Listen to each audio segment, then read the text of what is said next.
रतिया पहर चार जल थाल सेवनी बीतल तकते आकाश हो।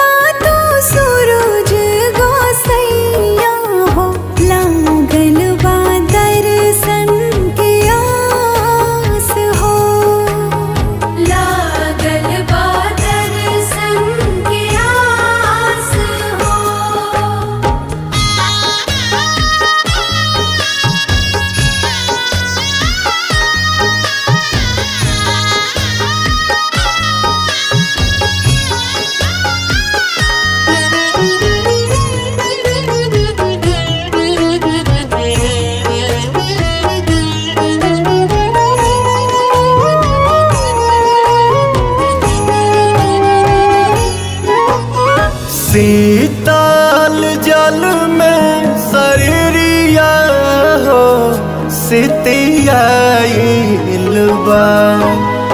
बाहेरा शीतली बेयरिया तन सिहराइलबा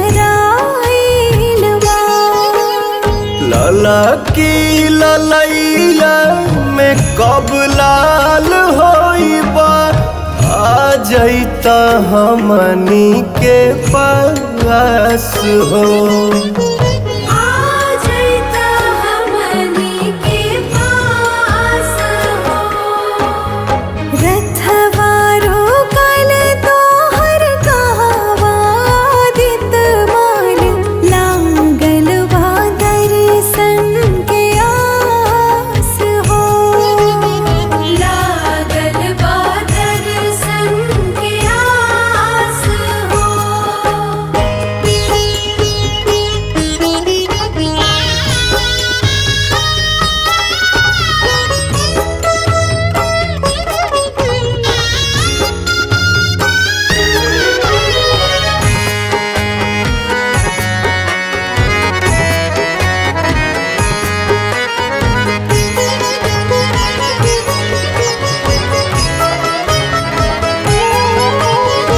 हथवा में दौरा से पुलिया हो देह भूखलबा बीतल बारह पहरिया हो कंठ सुखलबा विनय बिहारी पवन दीपक मधुकर पियरी पहिर पियरस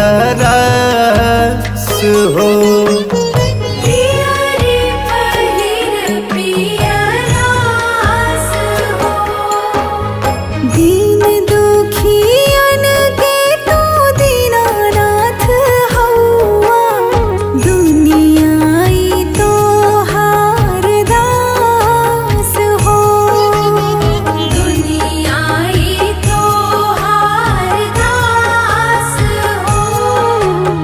लागल बा दर्शन के आस हो।